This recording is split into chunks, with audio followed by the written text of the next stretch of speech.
Сәлеметсің бе? Класс KZ порталына қош келдің.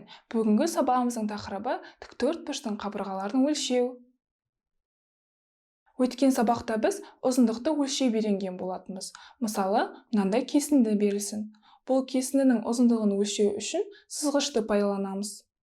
Енді осы кесіндінің бір ұшын сызғыштың 0 санына сәйкестендіреміз, ал екінші ұшы сызғыштың қай санына сәйкес келсе, онда осы кесіндінің ұзындығы сонша сантиметр болады. Сондықтан, мына кесіндінің ұзындығы 7 сантиметрге тең. Және де біз дециметр ұғымымен таныстық. Дециметр дегеніміз ұзындықтың өлшем бірлігі екен. Және де сантиметрді дециметрге түрлендіруге болады. Мысалы, 12 сантиметр 1 дециметр және 2 сантиметр болады екен. Ал 18 сантиметр 1 дециметр және 8 сантиметрді құрайды екен. Ал бүгінгі сабақта сен тіктөртбұрыштың қабырғасын өлшеп үйренесің. Мысалы, мынандай тіктөртбұрыш берілсін. Осы тіктөртбұрыштың қабырғаларын бірге өлшейік. Мына төмендегі қабырғасынан бастап өлшейік. Бұл қанша сантиметр? Дұрыс айтасың, бұл 10 сантиметр екен. Ал енді оған қарама-қарсы қабырғаны өлше. Бәрекелді, дұрыс айтасың, 10 сантиметр екен. Ал енді мына қабырғасын өлшей ғой. Дұрыс, бұл 5 сантиметр екен. Ал енді соңғы төртінші қабырғасын өлше. Бәрекелді, бұл да 5 сантиметр екен. Ал енді бұдан сен не байқадың? Дұрыс, бәрекелді, тіктөртбұрыштың қарама-қарсы қабырғалары тең екен. Сондықтан, тіктөртбұрыштың қарама-қарсы қабырғаларының ұзындығы тең болады екен. Ал енді түсінікті болса, тапсырмаларға көшейік.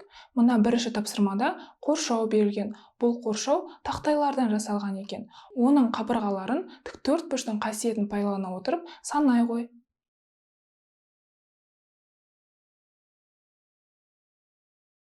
Санап болсаң, бірге тексерейік. Мына бергі жақтағы тұрған қабырғасын санасақ, 15 шықты. Сонда, осы қабырғаға қарама-қарсы қабырғаға қанша тақтай кеткен екен? Бәрекелді, дұрыс айтасың, оған да 15 тақтай кеткен. Себебі тіктөртбұрыштың қарама-қарсы қабырғалары тең болады екен. Ал енді мына қабырғасына қанша тақтай кеткен екен? Дұрыс айтасың, бұл қабырғасына 10 тақтай кеткен. Сонда, оған қарама-қарсы қабырғаға қанша кеткен? Бәрекелді, оған да 10 тақтай жұмсалған екен. Сонда осы тақтайлардың санын бір-біріне қосып шығамыз, сонда 50 шығады екен. Бәрекелді. Енді келесі тапсырмаға көшейік. Келесі тапсырмада мынандай тіктөртбұрыш берілген. Осы тіктөртбұрыштың қабырғаларын өлшей ғой. Мына қабырғасының ұзындығы қаншаға тең? Бәрекелді, дұрыс айтасың, 11 сантиметр. Бұған қарама-қарсы қабырғаның ұзындығын өлшеудің қажеті бар ма? Жоқ, себебі тіктөртбұрыштың қарама-қарсы қабырғалары тең болады. Сондықтан ол қабырғасы да 11 сантиметрге тең. Ал енді мына басқа қабырғасын өлшей ғой. Дұрыс, бұл 6 сантиметр екен. Ал енді оған қарама-қарсы қабырғасы қанша болады? Бәрекелді, ол да 6 сантиметр болады. Сонда тіктөртбұрыштың қабырғаларының ұзындығы 11 сантиметр және 6 сантиметр екен. Бәрекелді. Ал енді келесі тапсырмаға көшейік. Келесі тапсырмада мынадай тіктөртбұрыш берілген. Бұл тіктөртбұрыш қағаз қыстырғыштың көмегімен жасалған екен. Осы тіктөртбұрышты жасауға қанша қағаз қыстырғыш жұмсалды? Оны санау үшін тіктөртбұрыштың қасиетін пайдалан.